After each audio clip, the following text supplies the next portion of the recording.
नमस्कार दोस्तों, top trending study channel पर आपका स्वागत है। कम समय में पूरा रिवीजन करने का सबसे अच्छा प्लेटफॉर्म है तो वो है top trending study channel.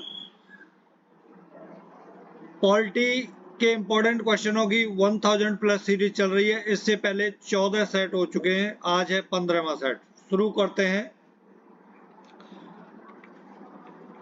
Question number 261।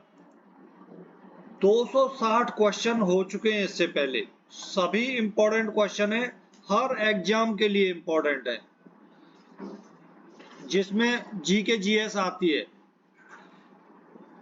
किस अनुच्छेद में यह प्रावधान किया गया है कि संघ की राजभाषा हिंदी तथा लिपि देवनागरी होगी?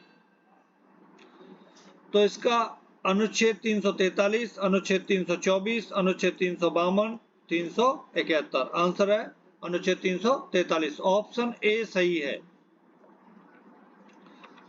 ओके,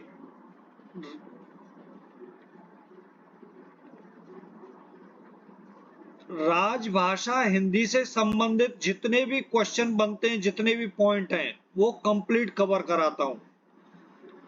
ठीक है, सुनिए। पॉइंट नंबर 1 ऐसे, संविधान की धारा 343 ए क्लॉज 1 के अनुसार देवनागरी लिपि में हिंदी संघ की राजभाषा होगी। किसमें है? 343 क्लॉज 1 में। और क्लॉज 2 में क्या है?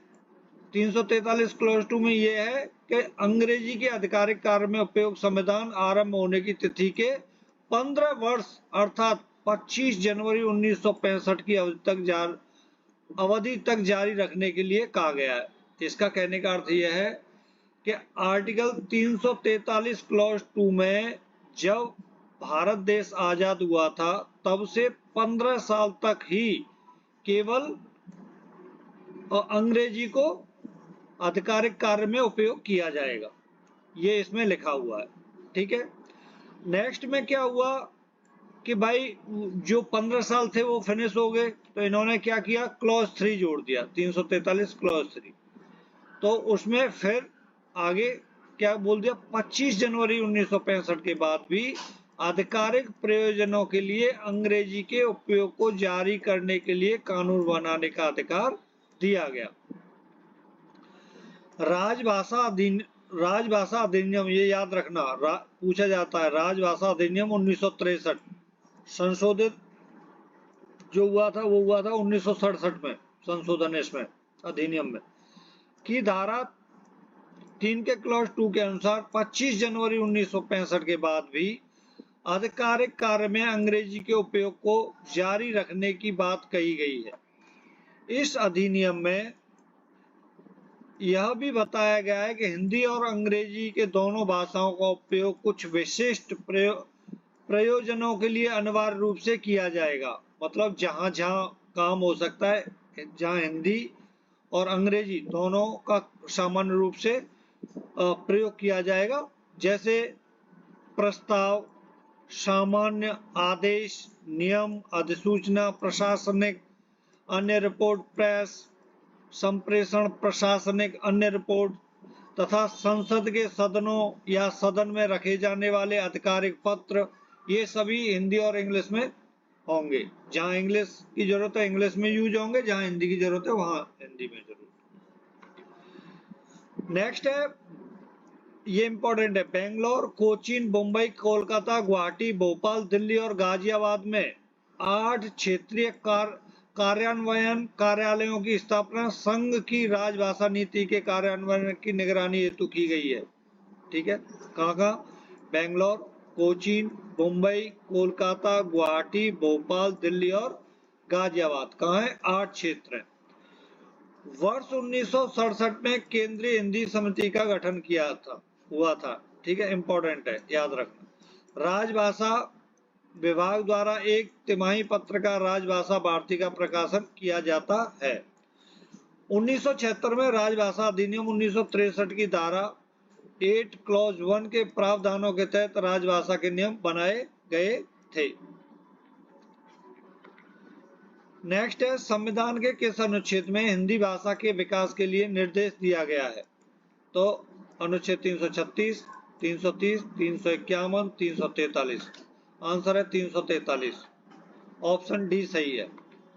नेक्स्ट है, भारत में बाहरी आक्रमण अथवा सशस्त्र विद्रोह के कारण भारत के राष्ट्रपति द्वारा राष्ट्रीय आपातकाल की घोषणा किसके अंतर्गत की गई है? मतलब यदि बाहर से किसी देश का अटैक पड़ता है और राष्ट्रपति को आपातकाल की घोषणा करनी है तो किस के अंतर्गत? आर्टिकल 352 के अंतर्गत किया जाएगा। ठीक है। नेक्स्ट है, संविधान के किस अनुच्छेद के तहत राज्यों में संवैधानिक तंत्र के विफल होने पर राष्ट्रपति शासन लागू किया जाता है? कहने का अर्थ यह है, यदि किसी राज्य में, जैसे मुख्यमंत्री जी हैं, कोई भी राज्य ले लो, उनके काबू में राज्य नहीं आ रहा है, विद्रोह हो रहे हैं राज्य में, तो वहां राष्ट्रपति शासन लागू कर सकते हैं। कौन से? उसके आर्टिकल 356 के, ऑप्शन बी सही है। संविधान के किस अनुच्छेद के आधार पर वित्तीय आपातकाल की घोषणा राष्ट्रपति करते हैं? तो आर्टिकल 360। नेक्स्ट है, संविधान में मंत्रिमंडल शब्द का एक बार प्रयोग हुआ है और यह इंपॉर्टेंट है। अनुच्छेद 74 में है, 352 में, 356 में, अनुच्छेद 76 में। तो यह है 352 में, आर्टिकल 352 में। कहाँ? बताता हूँ। उसमें भारतीय संविधान में अनुच्छेद 352 क्लॉज 3 में केवल एक बार कैबिनेट शब्द का उल्लेख किया गया है, जिसमें कहा गया है कि राष्ट्रपति तब तक उद्घोषणा जारी नहीं करेंगे जब तक कि केंद्रीय मंत्रिमंडल उन्हें लिखित रूप से सूचित नहीं करता कि ऐसी घोषणा जारी की जा सकती है। नेक्स्ट है, संसद को संविधान संशोधन का अधिकार दिया गया है। इंपॉर्टेंट क्वेश्चन है। 368, 349, 390, 351।